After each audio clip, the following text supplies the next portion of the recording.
Hello दोस्तों, स्वागत है आपका अपने चैनल एग्जामिज़ॉन पे। तो एक बार फिर से मैं हाजिर हूँ 28 सितंबर 2020 के इंपॉर्टेंट इवेंट्स के साथ। आप सारे फैक्ट काफ़ी ध्यान से सुने क्योंकि लास्ट में आपको 2 क्वेश्चंस के जवाब देने हैं। आज का पहला क्वेश्चन है, सीएट टायर्स के नए ब्रांड एम्बेसडर कौन अपॉइंट हुए हैं? तो सीएट टायर्स के नए ब्रांड एम्बेसडर बने हैं आमिर खान जी। ये देखिए, ये हैं आमिर खान जी। अब ये सीएट टायर्स के नए ब्रांड एम्बेसडर बन गए हैं।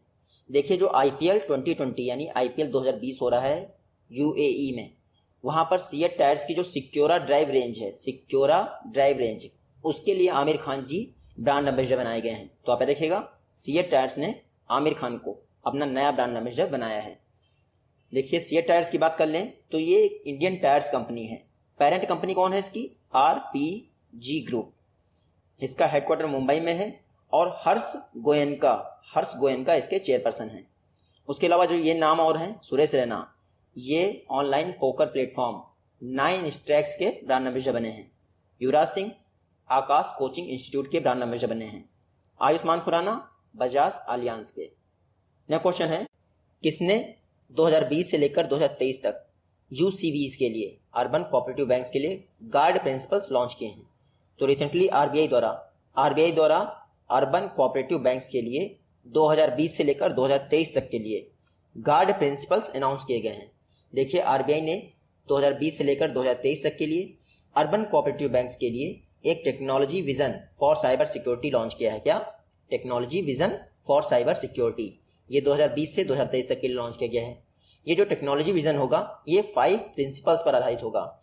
वही 5 प्रिंसिपल्स हैं आपके गार्ड का फुल फॉर्म नोट कर सकते हैं आप। पहला है गवर्नेंस ओवरसाइट, दूसरा है यूटाइल टेक्नोलॉजी इन्वेस्टमेंट, तीसरा है एप्रोप्रिएट रेगुलेशन एंड सुपरविजन, चौथा है रोबस्ट कोलैबोरेशन और पांचवा है developing necessary IT and cyber security. ये आपके 5 प्रिंसिपल हैं जिन पर आरबीआई द्वारा अर्बन कोऑपरेटिव बैंक्स के लिए technology vision for cyber security launch किया गया है। आरबीआई की बात करें तो हिल्टन यंग कमीशन की सिफारिश पर आरबीआई एक्ट 1934 के द्वारा 1 अप्रैल 1935 को आरबीआई की स्थापना हुई थी कोलकाता में। बाद में 1937 को आरबीआई का हेडक्वार्टर कोलकाता से मुंबई ट्रांसफर कर दिया गया था। आरबीआई के फर्स्ट गवर्नर कौन थे? तो ऑसबॉर्न स्मिथ। फर्स्ट भारतीय गवर्नर थे सी.डी. देशमुख। वर्तमान में आरबीआई के 25th गवर्नर कौन है? शक्तिकांत दास। एग्जाम में आपसे ये पूछते हैं आरबीआई के नेशनलाइजेशन कब हुआ था? तो 1949 में, जब बैंकिंग रेगुलेशन एक्ट पास हुआ था उसी दौरान। शेड्यूल कॉमर्शियल बैंक जो होती हैं वो आरबीआई की 2nd शेड्यूल में लिस्टेड होती हैं। नेक्स्ट क्वेश्चन है, वर्ल्ड इन्वायरमेंट हेल्थ डे ये किस डेट को ऑब्जर्व किया गया है? तो वर्ल्ड इन्वायरमेंट हेल्थ डे आपका ऑब्जर्व किया गया है 26 सितंबर को आपका world environment health day observe किया गया है। देखिए, जो वर्ल्ड इन्वायरमेंट डे होता है वो 5 जून को होता है और वर्ल्ड इन्वायरमेंट हेल्थ डे आपका 26 सितंबर को होता है। आप देखिएगा, इस बार का थीम क्या है? थीम है इन्वायरमेंटल हेल्थ, अ की public health intervention in disease pandemic prevention. क्या है? इन्वायरमेंटल हेल्थ, अ की public health intervention in disease pandemic prevention. अच्छा, ये वर्ल्ड इन्वायरमेंट हेल्थ डे को किसके द्वारा मनाया जाता है? तो international federation of environmental health, इसी के द्वारा 26 सितंबर को ये वर्ल्ड इन्वायरमेंट हेल्थ डे मनाया जाता है। बात करें अगर international federation of environmental health की, तो 1986 में उसकी स्थापना हुई थी और उसका हेडक्वार्टर लंदन में है। आप देखिएगा।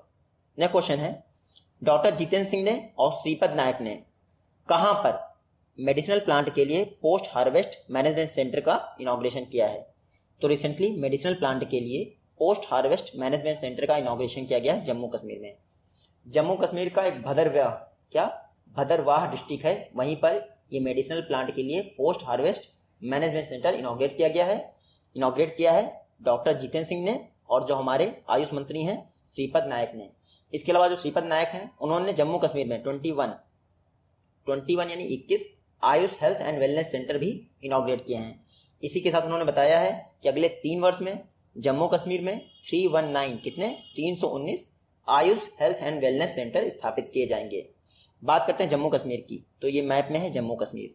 रिसेंटली जम्मू कश्मीर गवर्नमेंट ने बैकयार्ड बागवानी प्रोग्राम लॉन्च किया है। बैकयार्ड बागवानी 31 अक्टूबर 2019 को यूनियन टेरिटरी के रूप में जम्मू कश्मीर का गठन हुआ था।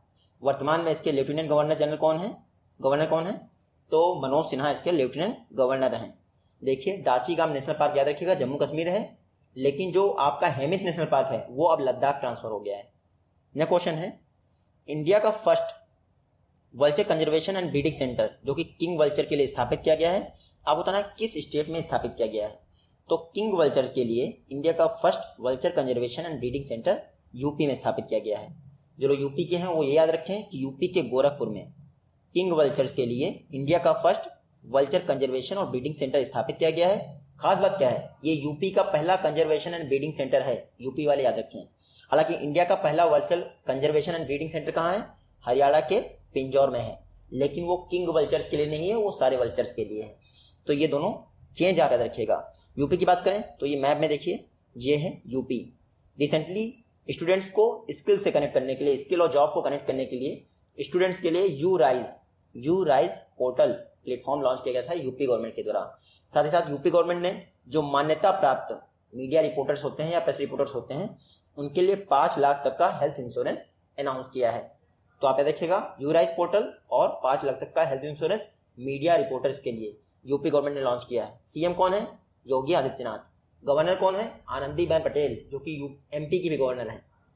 यूपी में एकमात्र नेशनल पार्क है जिसका नाम है दुधवा नेशनल पार्क, और यूपी की कैपिटल लखनऊ गोमती नदी के किनारे है।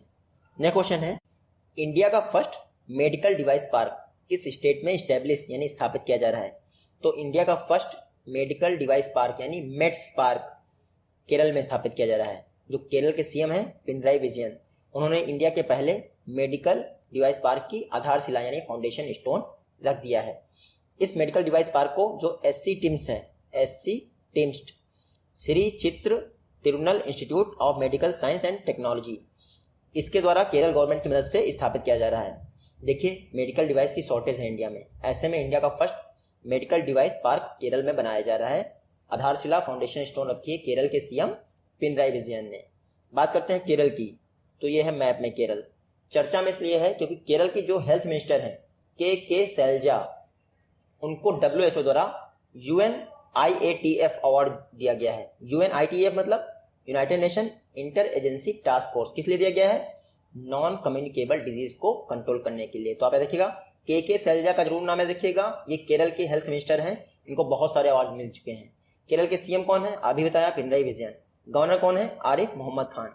देखिए वेम्बनाड लेक केरल में है जो कि इंडिया की लॉन्गेस्ट रामसर साइट है। लार्जेस्ट है सुंदरवन जो कि पश्चिम बंगाल में। इसके अलावा silent valley national park Kerala में है। पेरियार टाइगर रिजर्व ये भी केरल में है। नेक्स्ट क्वेश्चन है, किस डेट को नेशनल मेडिकल कमीशन द्वारा फॉर्मली यानी ऑफिशियल रूप से 64 वर्ष पुराने मेडिकल काउंसिल ऑफ इंडिया की जगह ले ली गई है। तो रिसेंटली 25 सितंबर को नेशनल मेडिकल कमीशन द्वारा मेडिकल काउंसिल ऑफ इंडिया को रिप्लेस कर दिया गया है। देखिए medical council of India act 1956 में पास हुआ था यानी 64 वर्ष पहले, लेकिन ऐसा कहा जा रहा था कि मेडिकल काउंसिल में ट्रांसपेरेंसी नहीं है, इसके कारण गवर्नमेंट द्वारा नेशनल मेडिकल कमीशन एक्ट 2019 में लाया गया जो कि इसको रिप्लेस करने के लिए था। कोविड-19 के चलते थोड़ा डिले हो गया, लेकिन अब जाके नेशनल मेडिकल कमीशन ने मेडिकल काउंसिल ऑफ इंडिया की जगह ले ली है। नेशनल मेडिकल कमीशन की बात करें तो इसमें एक चेयरपर्सन होता है, 10 यानी 10 एक्स ऑफिशियो मेंबर होते हैं प्लस 22 पार्ट टाइम मेंबर होते हैं। नेशनल मेडिकल कमीशन के पहले चेयरमैन कौन बन गए हैं, तो doctor Suresh Chandra Sharma national medical commission के पहले चेयरमैन बन गए हैं, 3 वर्ष तक बने रहेंगे। उसके अलावा नेशनल मेडिकल कमीशन के पहले सेक्रेटरी कौन बने हैं, तो राकेश कुमार वत्स 3 वर्ष के लिए नेशनल मेडिकल कमीशन के पहले सेक्रेटरी बने हैं। तो इन दोनों का नाम याद रखिएगा। नेक्स्ट क्वेश्चन है, वर्ल्ड टूरिज्म डे विश्व पर्यटन दिवस किस डेट को ऑब्जर्व किया जाता है, तो वर्ल्ड टूरिज्म डे 27 सितंबर को ऑब्जर्व किया जाता है। पूरे विश्व में जो यूनाइटेड नेशन WTO है, वर्ल्ड टूरिज्म ऑर्गेनाइजेशन, उसी के द्वारा वर्ल्ड टूरिज्म डे 27 सितंबर को ऑर्गेनाइज किया जाता है या ऑब्जर्व किया जाता है। इस बार का थीम क्या है वर्ल्ड टूरिज्म डे का, तो टूरिज्म एंड रूरल डेवलपमेंट। क्या है, tourism and rural development. Next question है, मॉसिक जो कि इंडिजिनियसली बनाई गई एक माइक्रो प्रोसेसर चिप है, किसके द्वारा डेवलप की गई है, तो मॉसिक माइक्रो प्रोसेसर चिप को बनाया है IIT मद्रास ने। देखिए इलेक्ट्रॉनिक की फील्ड में अगर आपको बेहतर परफॉर्मेंस करनी है तो माइक्रो प्रोसेसर चिप आपको खुद की बनानी पड़ेगी। इसको ध्यान में रखते हुए रिसेंटली मॉसिक नाम की एक माइक्रो प्रोसेसर चिप बनाई गई है IIT मद्रास द्वारा। तो आप ये देखिएगा पूरी तरह से इंडिजिनियसली बनाई गई है Moushik microprocessor chip. Next question है, जो मिनिस्टर ऑफ स्टेट है डिफेंस मिनिस्ट्री में जी किशन रेड्डी, उनके द्वारा केबल स्टेट ब्रिज किस सिटी में इनॉग्रेट किया गया है? तो जी किशन रेड्डी द्वारा केबल स्टेट ब्रिज इनॉग्रेट किया गया है हैदराबाद में। ये देखिए, ये है केबल स्टेट ब्रिज, हैदराबाद में रिसेंटली इनॉग्रेट किया गया है जी किशन रेड्डी द्वारा। G Kishan Reddy ministry of defence में मिनिस्टर ऑफ स्टेट है, यहाँ पर देखिएगा। हैदराबाद में इनॉग्रेट किया गया है ये केबल स्टेट ब्रिज। तो हैदराबाद की बात करते हैं, क्यों चर्चा में है Hyderabad? Recently TS weather app launch किया गया था हैदराबाद में वेदर फोरकास्टिंग के लिए। इसके अलावा आप याद रखिएगा, जो मूसी रिवर बहती है, मूसी रिवर वो हैदराबाद से होके बहती है। हैदराबाद में गोलकोंडा फोर्ट है, साथ ही साथ रामोजी फिल्म सिटी भी हैदराबाद में ही है, और बाकी तेलंगाना की कैपिटल है, ये तो पता ही होगा। नेक्स्ट क्वेश्चन है, डिफेंस इंडस्ट्रीज ग्लोबल पार्टनरशिप पर वेबिनार ऑर्गेनाइज हुआ। आपको बताना है इंडिया और किस कंट्री के द्वारा डिफेंस इंडस्ट्रीज ग्लोबल पार्टनरशिप पर वेबिनार ऑर्गेनाइज किया गया? तो इंडिया ने कंबोडिया के साथ मिलकर डिफेंस इंडस्ट्रीज ग्लोबल पार्टनरशिप पर एक वेबिनार ऑर्गेनाइज किया। देखिए, कल ही इंडिया ने इजराइल के साथ मिलकर डिफेंस इंडस्ट्रीज ग्लोबल आउटरीच पर एक वेबिनार ऑर्गेनाइज किया था। तो सिर्फ आउटरीच और पार्टनरशिप का फर्क है, वरना कंट्री चेंज हो जाएगी। तो रिसेंटली इंडिया ने कंबोडिया के साथ मिलकर डिफेंस इंडस्ट्रीज ग्लोबल पार्टनरशिप पर एक वेबिनार ऑर्गेनाइज किया। डिफेंस सेक्टर में कोऑपरेशन के लिए ये वेबिनार ऑर्गेनाइज किया गया है, आप देखिएगा। बात करते हैं कंबोडिया की। ये देखिए, साउथ ईस्ट एशिया की एक कंट्री है। इसकी कैपिटल क्या है? नोम पेन इसकी कैपिटल है। करेंसी क्या है? रियल। कंबोडिया के प्राइम मिनिस्टर कौन है? हुन सेन। नेक्स्ट क्वेश्चन है, इंडियन रेलवे ने रेलवे के मॉडर्नाइजेशन के लिए किसी इंस्टीट्यूशन द्वारा किए गए MOU को, मेमोरेंडम ऑफ अंडरस्टैंडिंग को एक्सटेंड कर दिया। आपको बताना है वो इंस्टीट्यूशन कौन सा है? तो रिसेंटली इंडियन रेलवे द्वारा रेलवे की मॉडर्नाइजेशन के लिए यानी आधुनिकीकरण के लिए IIT कानपुर के साथ किए गए MOU को एक्सटेंड कर दिया गया है। देखिए, इंडियन रेलवे ने काफ़ी समय पहले IIT कानपुर के साथ एक MOU साइन किया था, मेमोरेंडम ऑफ अंडरस्टैंडिंग साइन किया था रेलवे के मॉडर्नाइजेशन के लिए यानी आधुनिकीकरण के लिए। अब उसको और ज़्यादा एक्सटेंड कर दिया गया है। तो आप देखिएगा, IIT कानपुर इंडियन रेलवे के साथ मिलकर रेलवे के मॉडर्नाइजेशन पर काम कर रहा है। इंडियन रेलवे की बात करें तो रिसेंटली रेलवे ने अनाउंस किया है कि 2023 तक जितनी भी ब्रॉड गेज लाइन है उनका 100% इलेक्ट्रिफिकेशन कर देगी इंडियन रेलवे। साथ ही साथ वेटिंग लिस्ट को ध्यान में रखते हुए 40 क्लोन ट्रेन स्टार्ट की है। कितनी? 40 यानी 20 पेयर्स की क्लोन ट्रेन स्टार्ट की गई है इंडियन रेलवे द्वारा वेटिंग लिस्ट के लिए। रेलवे 1853 में इंडिया की पहली रेलवे चली थी, मुंबई से थाने के बीच में 34 किलोमीटर। उस समय गवर्नर जनरल कौन थे? लॉर्ड डलहौजी। रेलवे के फर्स्ट मिनिस्टर कौन थे? जॉन मैथाई। और वर्तमान में कौन है railway minister? Piyush Goyal. Next question है, KVIC khadi and village industries commission में नए एडवाइजर कौन अपॉइंट हुए हैं? तो KVIC में नए एडवाइजर अपॉइंट हुए हैं सुनील सेठी। ये देखिए, ये हैं सुनील सेठी जी। ये recently KVIC khadi and village industries commission में नए एडवाइजर अपॉइंट हुए हैं, आप याद रखिएगा।